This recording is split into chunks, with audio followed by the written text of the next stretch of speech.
आपल्यासोबत जिल्हाध्यक्ष रामदास शेवाळे साहेब आहेत. आताच काही वेळापूर्वी शिवसेनेच्या पदाधिकाऱ्यांची बैठक झाली. त्याच्यामध्ये अजून देखील युतीचा तिढा सुटत नाही या बाबतीत किंवा जागा वाटपाचा तिढा सुटत नाही. त्या बाबतीत स्पष्ट नाराजी त्यांनी व्यक्त केलेली आहे आणि आपल्या भावना या ठिकाणी त्यांनी व्यक्त केलेल्या आहेत. तुमच्यापर्यंत या सगळ्याविषयी काय माहिती आहे सांगा मला? हो, त्याच्यानंतर नमस्कार. पहिल्यांदा त्याच्यात माहिती अशी आहे की माननीय आमचे मुख्य नेते एकनाथजी शिंदे साहेब यांनी पनवेलकरिता निरीक्षक म्हणून आमच्या मंत्री महोदय भरतशेठ गोगावले आणि या विभागाचे खासदार श्रीरंगप्पा बारणे यांची नेमणूक केलेली आहे. त्यांच्या आदेशाने माननीय विद्यमान आमदार प्रशांतदादा ठाकूर आणि महेश शेठ बादली आमदार उरणचे यांची त्यांच्या बाजूने कोर टीम आहे. आम्हाला बोलवलं गेल्यानंतर आम्ही बैठकीमध्ये गेलो होतो. या वरिष्ठांच्या सांगण्यावरून तिथं गेल्यानंतर त्यांनी आम्हाला 4 सीट शिवसेनेच्या चिन्हावरती 4 सीटची ऑफर दिलेली आहे आणि एक ऑप्शनमध्ये मला तुमची संघटनेच्या हिशोबाने एक ऑप्शनमध्ये असं त्यांनी आम्हाला सांगितलं गेलंय आणि ह्याच्या व्यतिरिक्त काही होणार नाही हा लास्टचा संदेश दिला आहे.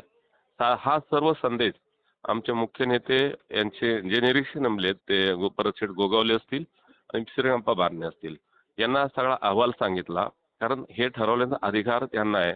ते उद्या आम्हाला म्हटले की नाही आपल्याला 4 सीट देतात त्याच्यात आपण युती करू शकतो तर आपण युती करू.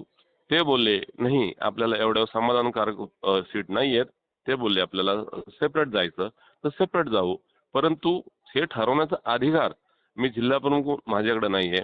माझी अडचण अशी आहे सर्व सहकाऱ्यांना न्याय देण्याच्या भूमिकेमध्ये जेव्हा हा वरिष्ठ सांगतील त्या वरिष्ठांच्या निर्णयानुसार आम्ही मान्य करणार आहोत. तर सर एक गोष्ट तिथे म्हणजे बोलवून दाखवण्यात आली. म्हणजे पत्रकारांकडनं जी माहिती आहे त्या पद्धतीनं बोलण्यात आलं की तुम्हाला फक्त 2च जागा दिल्या आहेत असंच जवळपास बोललं जातं. परंतु आपण मात्र प्रत्यक्षात 4 जागा प्लस एक ऑफमध्ये म्हणजे मग ही माहिती वेगळी आहे आणि आपल्या कार्यकर्त्यांची माहिती वेगळी आहे असं कसं आहे? नाही आता बघा काही ऍडजस्टमेंट पक्ष संदर्भात कराव्या लागतात. माझं असं म्हणणं आहे की त्यांच्या 78 सीटची महानगरपालिका आहे.